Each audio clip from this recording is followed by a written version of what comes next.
નમસ્કાર વિદ્યાર્થી મિત્રો, સ્વાગત છે આપણી યુટ્યુબ ચેનલની અંદર। હવે આપણે ચેપ્ટર નંબર 5 ની અંદર થોડી માહિતી જોઈ ગયા હતા કે જેમની અંદર આપણે કોષના જે એક ઘટક હતો એમનો અભ્યાસ આપણે કર્યો હતો કે જેને આપણે કીધું હતું કોષરસ પટલ। હજી ત્યાર પછીના બે મહત્વના અંગો હતા કે કોષ કેન્દ્ર અને કોષ રસ।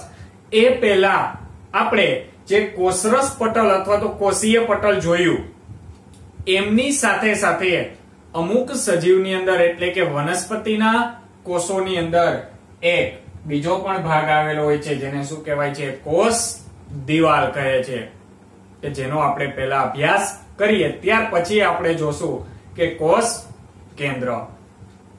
તો વનસ્પતિ કોષોમાં કોષરસ પટલ સિવાય એક વધારાનું બરડ આવરણ આવેલું હોય છે અને જેને શું કહેવાશે? કોષ દિવાલ।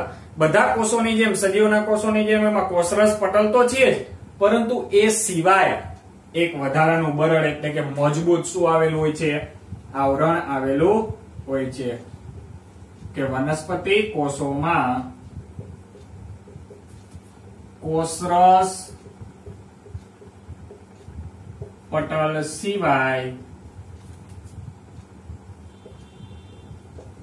એક વધારાનું બરડ આવરણ આવેલું હોય છે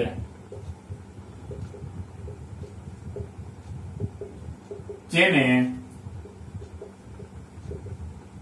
કોષ દિવાલ કહે છે। કે જે વધારાનું બરડ આવરણ આવેલું છે કે જે માત્ર શેમાં જોવા મળે છે? વનસ્પતિ કોષોમાં। તો એ જે બહારનું મજબૂત આવરણ છે એને શું કહેવાશે? કોષ દિવાલ। બીજી વસ્તુ કે આ જે કોષ દિવાલ છે એ કોષરસ પટલથી ક્યાં આવેલું હોય છે? બહાર આવેલું હોય છે કે અંદરની બાજુએ કોષરસ હશે, કોષરસ પટલ હશે અને આમની ફરતે આવું મજબૂત શું આવેલું હશે? બહારની તરફ આવરણ આવેલું હશે। આને શું કહેવાશે? કે આ જે સૌથી બહારનો ભાગ છે એને કોષ દિવાલ કહેવાશે કે જે મોટા ભાગે માત્ર શેમાં જોવા મળે છે? વનસ્પતિ કોષોમાં। પ્રાણી કોષોમાં તે હોતી નથી, કે જે કોષરસ પટલથી ક્યાં આવેલી હોય છે? બહારની બાજુએ આવેલી હોય છે। હવે વનસ્પતિ કોષોમાં આ કોષ દિવાલ છે એ મોટા ભાગે સેલ્યુલોઝની બનેલી હોય છે। વનસ્પતિ કોષમાં કોષ દિવાલ કે વનસ્પતિની અંદર આપણને ખબર છે સેલ્યુલોઝ નામના રેસા હોય છે કે વનસ્પતિ કોષમાં કોષ દિવાલ સેલ્યુલોઝની બનેલી હોય છે। કે કયા પદાર્થની બનેલી હશે? તો કે સેલ્યુલોઝની બનેલી હોય છે। તો સેલ્યુલોઝ એક જટિલ પદાર્થ છે કે જે એમને યાંત્રિક મજબૂતાઈ આપે છે કે સેલ્યુલોઝ એક જટિલ પદાર્થ છે જે વનસ્પતિને યાંત્રિક તેમજ બંધારણીય કે એમનું જે બંધારણ છે એ ટકાવી રાખવા માટે, એનું જે આકાર છે એ ટકાવી રાખવામાં મજબૂતાઈ આપે છે એટલે કે મદદરૂપ થાય છે કે જે વનસ્પતિને બંધારણીય મજબૂતાઈ આપે છે। કે આ કાર્ય છે, આ કાર્ય કોના દ્વારા થાય છે? કોષ દિવાલ દ્વારા। તો એ કોષ દિવાલ શેની બનેલી હોય છે? સેલ્યુલોઝની બનેલી હોય છે। તો આ રીતે વનસ્પતિની અંદર કોષરસ પટલ સિવાયનું એક વધારાનું આવરણ પણ આવેલું હોય છે જે મજબૂત હોય છે, સખત હોય છે, એમાં કાંઈ ફેરફાર થશે નહીં। જેમ આપણે આ કોઈ દિવાલ છે, આ દિવાલને આપણે આમ ધક્કો મારીને કાંઈ ફેરફાર નથી કરી શકતા, એવું જ આ વનસ્પતિ કોષમાં હશે કે પણ એની દિવાલ છે જેમાં કાંઈ ફેરફાર થશે નહીં। હવે જ્યારે કોઈ વનસ્પતિ કોષને એકદમ મંદ દ્રાવણની અંદર મૂકવામાં આવે કે મંદ દ્રાવણમાં અથવા તો સાંદ્ર દ્રાવણની અંદર મૂકવામાં આવે અથવા તો તે આશ્રુતિ દ્વારા જે પાણી મેળવવાની ગુમાવવાની ક્રિયા તેને આપણે આશ્રુતિ કીધેલી અથવા તો અભિસરણ। તો જ્યારે કોઈ વનસ્પતિ કોષ આશ્રુતિ દ્વારા પાણી ગુમાવશે ત્યારે તે શું થશે? પાણી ગુમાવશે તો તે ચીમડાઈ જશે કે જેને આપણે અધોસાંદ્ર દ્રાવણ કીધું હતું, અધિસાંદ્ર હાઇપરટોનિક દ્રાવણ કે બહાર પાણીનું પ્રમાણ ઓછું હશે તો કોષમાંથી પાણી ક્યાં જશે? બહાર જશે. જો એ ન ખબર હોય તો આગળનો વિડીયો પહેલા જોવાનો. કે જ્યારે વનસ્પતિ કોષ આશ્રુતિ દ્વારા પાણી ગુમાવે છે ત્યારે કોષ શું થઈ જાય છે? ત્યારે કોષ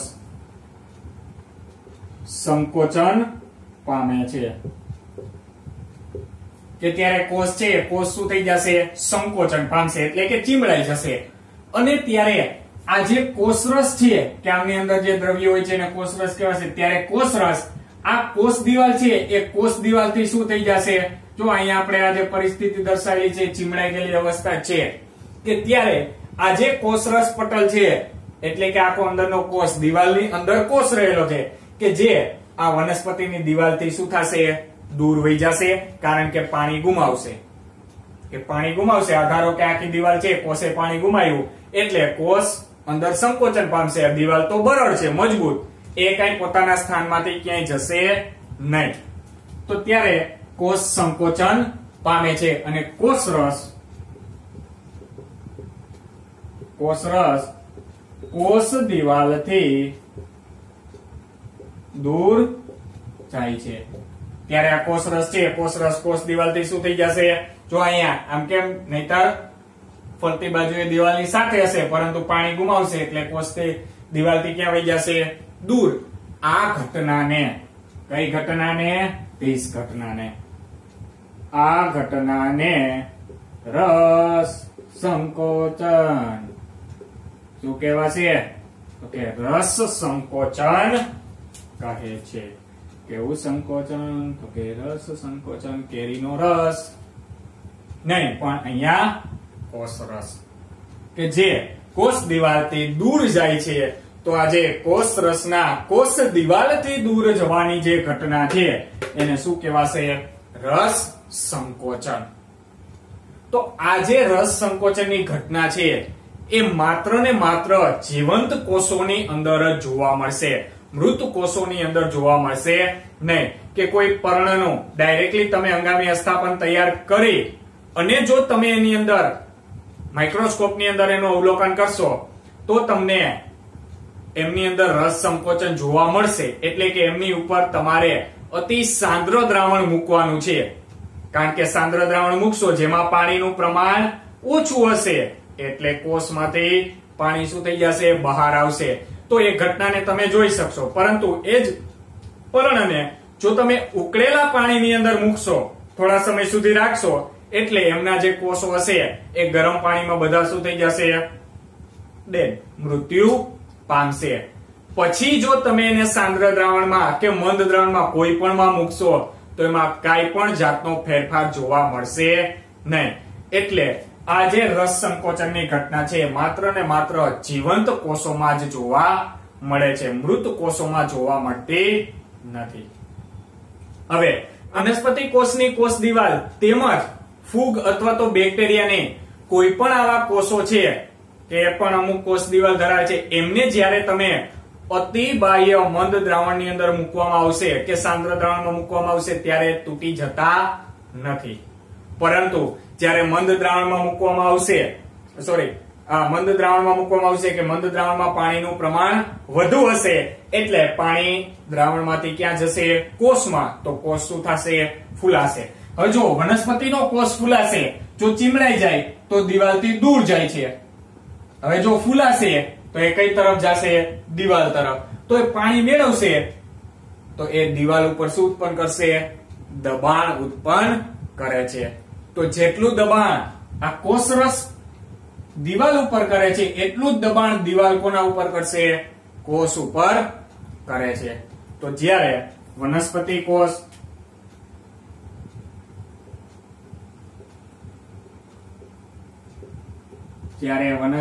કોષને અતિ મંદ બાહ્ય દ્રાવણમાં મૂકવામાં આવે છે ત્યારે તે આશ્રુતિ દ્વારા પાણી મેળવે છે એટલે ફૂલાય છે, તેથી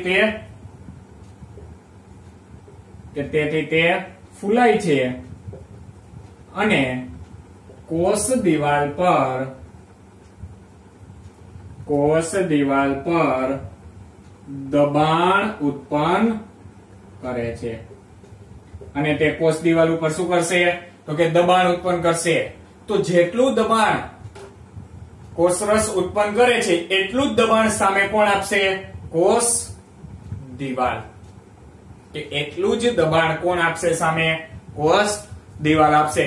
કારણ કે એ તો મજબૂત છે, એ ક્યાંય પોતાના સ્થાનમાંથી ક્યાંય નજીક કે દૂર જશે નહીં. એમનો જે વિસ્તાર છે એ નિશ્ચિત જ હશે કે અહીંથી તમે ગમે તેટલું અંદર દબાણ થશે તો દિવાલ ત્યાંથી ક્યાંય દૂર થશે નહીં. તો જેટલું આ દિવાલ છે, આ કોષરસ પટલ છે, ફૂલાણો, તો એ દબાણ ઉત્પન્ન કરશે. તો આ જેટલું દબાણ આપશે એટલું જ સામે કોણ આપશે? દિવાલ. એટલા માટે એમના આકારમાં કઈ વધારે પડતો ફેરફાર થતો નથી કે ક્યારે એમના કોષ છે, કોષના આકારમાં કઈ ફેરફાર થતો નથી. શા માટે? તો કે કોષ દિવાલ આવેલું છે જે કોષને ફૂલાવા દેશે નહીં. જેવડો એનો જેટલો નિશ્ચિત આકાર છે તેટલો જ આકાર રહેવા દેશે. અને આ કોષ દિવાલને કારણે જ વનસ્પતિ કોષ પ્રાણી કોષ કરતા બહારના માધ્યમના જે પરિબળો છે એ પરિબળોને વધારે સહન કરી શકે છે. કે આ કોષ દિવાલને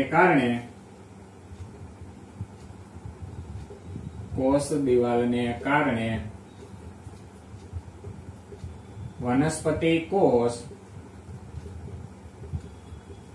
પ્રાણી કોષ કરતા વધુ બાહ્ય માધ્યમના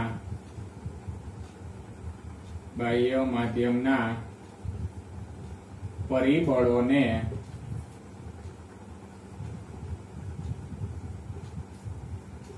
સહન કરી શકે છે, અથવા તો બાહ્ય પરિબળોની એમના ઉપર અસર થતી નથી. હવે આપણને જેમ તાપમાન કે વરસાદની અસર થાય છે એટલી અસર વનસ્પતિને થતી નથી. શા માટે નથી થતી? તો કે એમની ફરતે એક મજબૂત શું આવેલું છે? આવરણ આવેલું છે કે જેનાથી બાહ્ય પરિબળો સામે તેમને રક્ષણ મળે છે. કે જેટલી આપણને ટાચણી લાગવાથી જેટલી અસર થાય છે, ટાચણી જો તમે વનસ્પતિને અડાડશો તો એને કાંઈ અસર થશે નહીં. શા માટે? તો કે એમની ફરતે એક મજબૂત શું આવેલું છે? બંધારણ આવેલું છે. તો મિત્રો આ પોઈન્ટ થશે કોષ દિવાલ. 2 માર્ક્સ ની અંદર કે કોષ દિવાલ વિશે ટૂંક નોંધ લખો. ચાલો તો હવે આપણે ત્યાર પછી જોઈએ કોષ કેન્દ્ર, કે જે કોષની બીજી રચના હતી. પેલી કોષરસ પટલ અને ત્યાર પછીનું કોષ કેન્દ્ર. એ કોષ દિવાલ માત્ર વનસ્પતિ કોષની અંદર જ જોવા મળતી હતી. તો આ જે કોષ કેન્દ્ર છે, હવે આપણે ડુંગળીના કોષોનું હંગામી અસ્થાપન તૈયાર કર્યું હતું તો એમની અંદર આપણને જે મધપૂડા જેવી રચના જોવા મળી હતી, એમની સાથે કે આવી જે આપણને આ રચના જોવા મળી હતી એમની અંદર એક વચ્ચે ઘટ દ્રવ્ય જોવા મળ્યું હતું, એક ઘટ ભાગ જોવા મળ્યો હતો. અને જે ભાગને શું કહેવાશે? કોષ કેન્દ્ર. કે આમની વચ્ચે જે રહેલું છે આને શું કહેશું આપણે? કોષ કેન્દ્ર. અને એમની બહાર અહીંયા જે દ્રવ્ય આવેલું છે એ દ્રવ્યને કહેવાશે કોષ રસ. અને એમની બહારનું જે આવરણ છે એને કોષરસ પટલ. અને વનસ્પતિ કોષમાં જે સૌથી બહાર આવેલું હશે એ હશે કોષ દિવાલ. હવે આ જે કોષ કેન્દ્ર છે એ દ્વિસ્તરીય રચના ધરાવે છે. કે કોષ કેન્દ્ર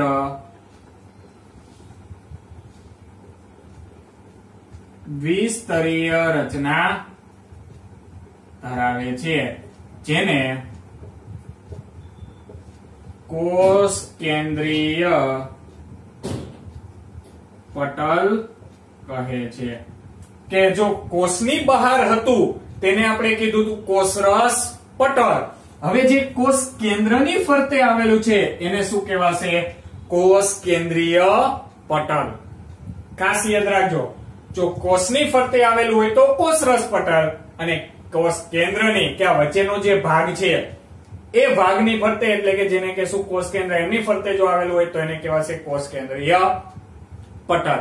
કે એને તમારે અલગ અલગ જોવા હોય તો એમાં કોષ ઉપર આયોડીન નું દ્રાવણ, સેફ્રેનિન અથવા તો મિથિલિન બ્લુ કે જે અભિરંજક કહેવાય છે, કે જે કોષને અભિરંજિત કરવા માટે ઉપયોગ થાય, એટલે કે કોષનો અમુક ભાગ છે એ રંગીન બની જશે, ઘટ બની જશે, કે જેથી તમે આ બધી જે અંગિકાઓ છે કોષ કેન્દ્ર અને કોષરસ એને વધારે સરળતાથી અલગ જોઈ શકો. તો એને કોષ કેન્દ્રીય પટલ કહે છે, કે જેમની સપાટી ઉપર નાના નાના છિદ્રો આવેલા હોય છે. તેમની સપાટી પર આવેલા નાના છિદ્રો દ્રવ્યનું કેન્દ્રમાંથી બહારની તરફ વહન કરે છે. કે તેના પર આવેલા છિદ્રો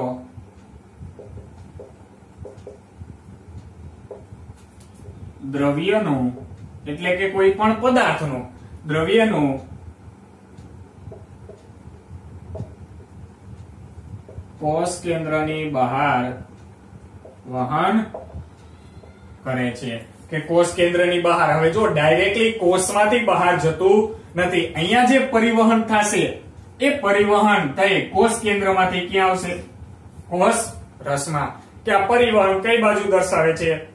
તો કે શેમાં દાખલ થશે? કોષ રસમાં દાખલ થશે. કારણ કે કેન્દ્રની વાત કરી છે, વચ્ચેનો જે આ ભાગ છે એમની વાત કરી છે, તો એમાંથી દ્રવ્ય જે અંદર બહાર નીકળશે એ બધું ક્યાં આવશે?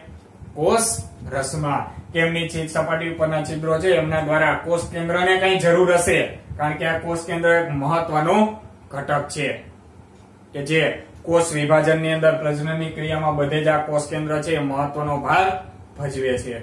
તો એ કોના તરફ દર્શાવશે? કોષ રસ તરફ. હવે વધુ માહિતી જોઈએ કે આ જે કોષ કેન્દ્ર છે એ રંગસૂત્ર ધરાવે છે. કે કોષ કેન્દ્ર રંગસૂત્રો ધરાવે છે. તેમની અંદર રંગસૂત્ર આવેલા હોય છે. જોઈએ આગળ કે રંગસૂત્ર શું છે? કે કોષ કેન્દ્ર રંગસૂત્ર ધરાવે છે. જ્યારે કોષ વિભાજન તરફ આગળ વધે છે ત્યારે જ તે માત્ર સળિયા જેવા આકારના થઈ જાય છે. કે ત્યારે આવા સળિયા જેવા આકારના તે બની જશે. કે જ્યારે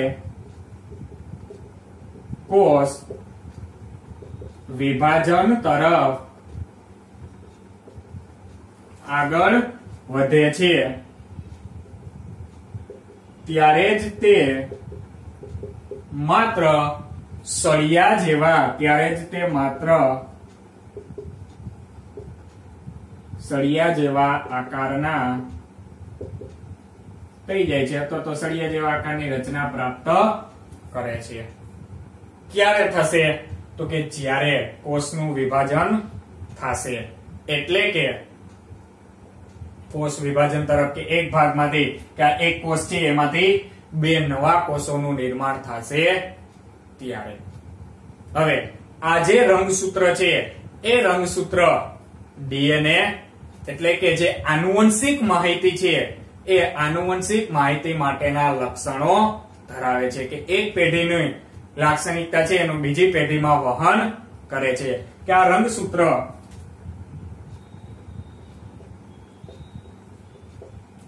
આનુવંશિક માહિતી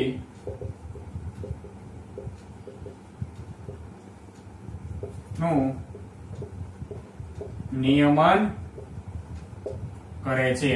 કે જેનું એક પેઢીમાંથી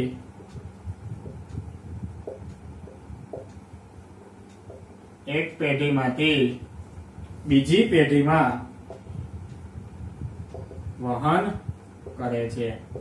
કે આનુવંશિક લક્ષણો છે કે જે પેઢી દર પેઢી પિતૃઓમાંથી એમના સંતતિઓને મળે એ માહિતીનું નિયમન છે એ નિયમન કોના દ્વારા થશે? રંગસૂત્ર દ્વારા થાય છે. હવે આ રંગસૂત્ર જે આનુવંશિક માહિતી છે એ ડીએનએ ના સ્વરૂપમાં ધરાવે છે.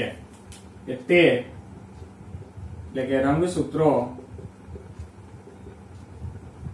આનુવંશિક માહિતી અથવા તો લક્ષણો, આનુવંશિક માહિતી ડીએનએ, આનું નામ અહીં લખું છું ડીએનએ એટલે ડાયોક્સી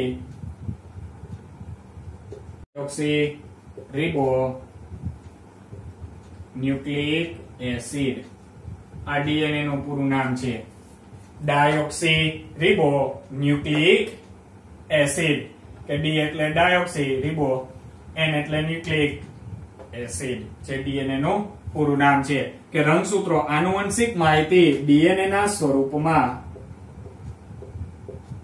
ધરાવે છે. કે આ રંગસૂત્ર ડીએનએ અને પ્રોટીન ના બનેલા હોય છે, કે તે ડીએનએ અને પ્રોટીન ના બનેલા હોય છે. હવે આ ડીએનએ ઉપરના જે કાર્યકારી ટુકડાઓ છે એ ડીએનએ પરના કાર્યકારી ટુકડાને જનીનો કહે છે. કે ડીએનએ પરના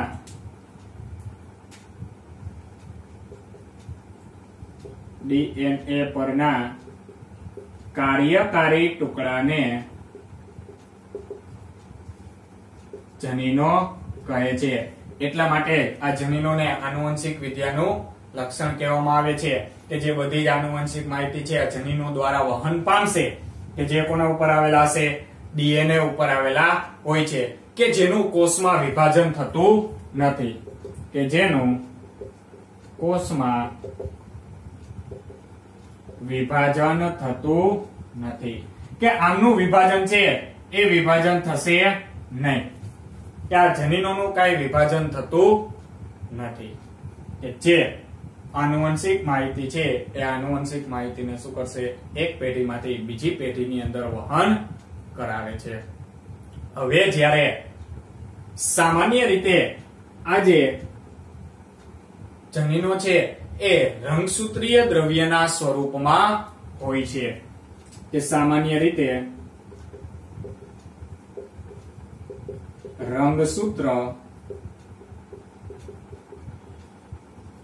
રંગસૂત્રીય દ્રવ્યના સ્વરૂપમાં, એટલે કે પ્રવાહીના સ્વરૂપ જે હોય છે, એટલે કે દોરીના થપ્પા જેવી તે રચના ધરાવે છે. કે સામાન્ય રીતે રંગસૂત્રીય દ્રવ્યના સ્વરૂપમાં હોય છે,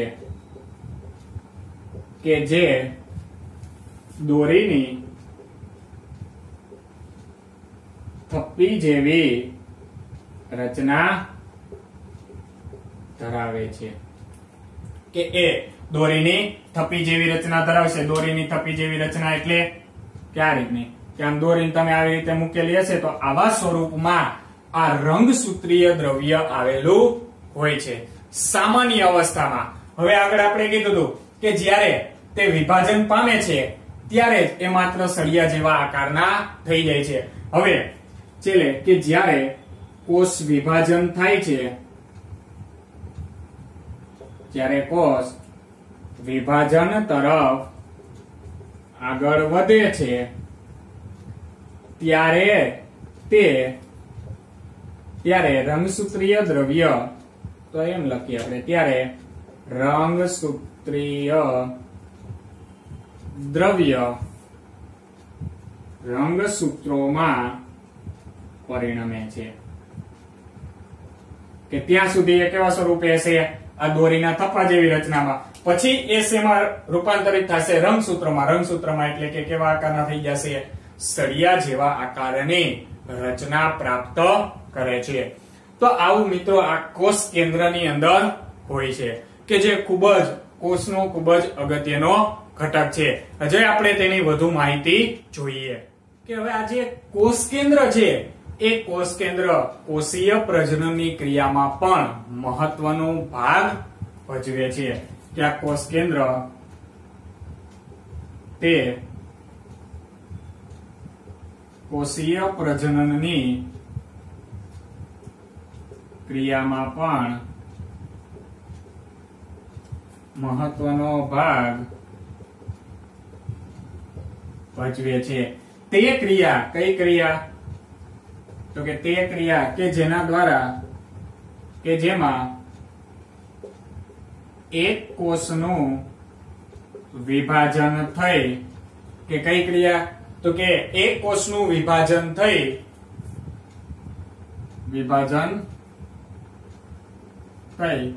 બે નવા કોષોનું નિર્માણ કરે છે.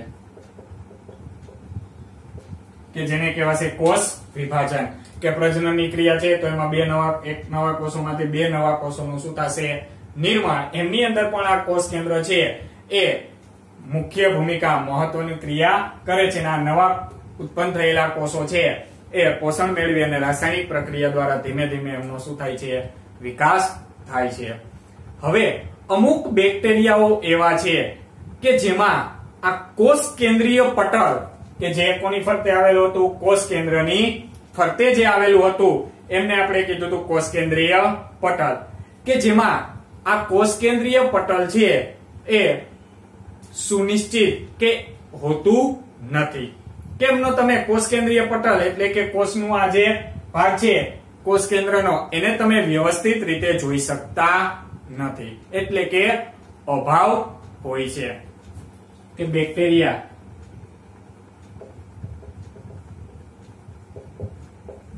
બેક્ટેરિયા જેવા કોષોના કોષમાં કોષ કેન્દ્રીય પટલ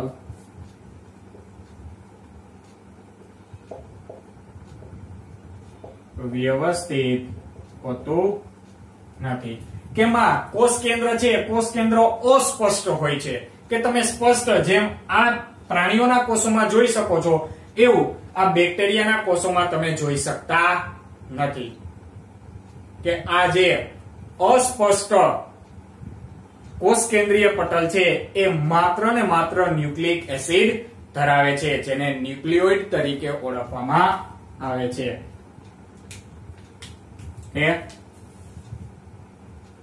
આ અનિશ્ચિત કોષ કેન્દ્ર માત્ર ન્યુક્લિક એસિડ ધરાવે છે, જેને ન્યુક્લિયોઇડ કહે છે અથવા તો ન્યુક્લિયોઇડ તરીકે ઓળખવામાં આવે છે. કે આ બેક્ટેરિયાના કોષમાં સુસ્પષ્ટ, કે તમે આવી રીતે સ્પષ્ટ આવું કોષ કેન્દ્ર છે એ જોઈ શકતા નથી. શા માટે કોષ કેન્દ્ર નથી જોઈ શકતા? તો કે એમાં કોષ કેન્દ્રીય પટલ, કે એમને જે કોષરસથી અલગ કરે છે, કે આ પટલ હોય, બહારનું આવરણ હોય, કે દિવાલ હોય, તો એ દિવાલ છે એ આખા વિસ્તારને એકમાંથી કેટલા ભાગમાં રૂપાંતરિત કરે? બે ભાગમાં. જો આપણે ક્લાસની વચ્ચે દિવાલ કરીએ તો એ કેટલા ભાગમાં વિભાજિત કરશે? બે ભાગમાં. હવે જો દિવાલ ન હોય તો તમે એક જ ક્લાસની અંદર બે ભાગ અલગ અલગ જોઈ શકતા નથી. એમ આ જે કોષ કેન્દ્ર છે એ કોના દ્વારા અલગ પડે છે? કોષ કેન્દ્રીય પટલ દ્વારા. કે ત્યારે તમે એને આ કોષરસથી અલગ જોઈ શકો છો. હવે જો એ આવરણ નહીં હોય તો તમે કોષ કેન્દ્રીય પટલને કોષ કેન્દ્રને અલગ રીતે જોઈ શકશો નહીં. તો એવું બેક્ટેરિયામાં હોય છે કે જે માત્ર ન્યુક્લિક એસિડ ધરાવે છે, જેને શું કહેવામાં આવે છે? ન્યુક્લિયોઇડ તરીકે ઓળખવામાં આવે છે. હવે એવા સજીવો કે જે સજીવોના કોષો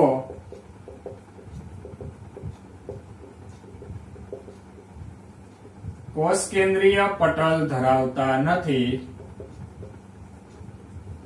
તેને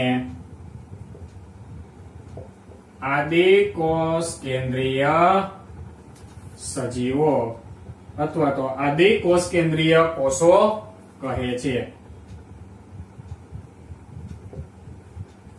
કે આદિ એટલે કે પુરાના, પ્રાથમિક, શરૂઆતના, કે જેમાં આ કોષ કેન્દ્રીય પટલ છે સ્પષ્ટ હોતું નથી, એટલા માટે કોષ કેન્દ્ર સ્પષ્ટ દેખાતું નથી. અને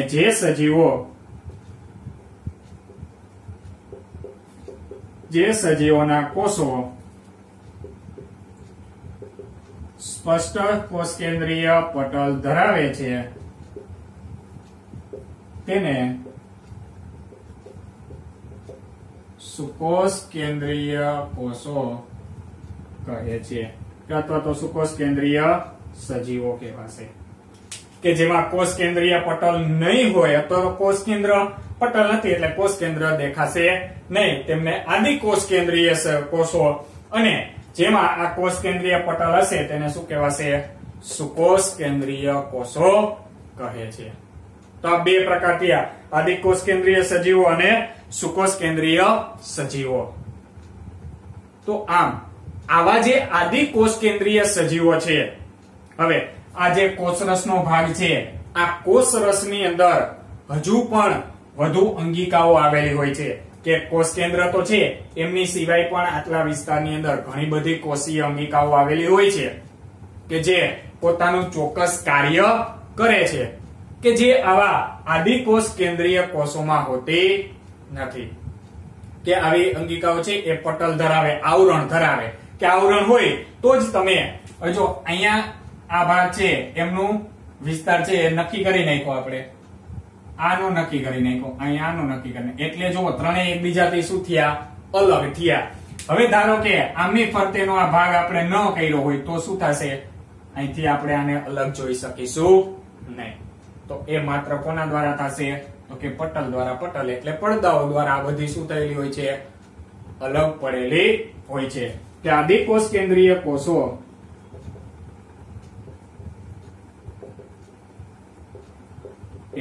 કોષો અન્ય પટલીય અંગિકાઓ ધરાવતા નથી. કે પટલીય અંગિકાઓ પણ કહેવાશે, કોષીય અંગિકાઓ પણ કહેવાશે, કોષરસીય અંગિકાઓ પણ કહેવાશે, ધરાવતા નથી, જે સુકોષ કેન્દ્રીય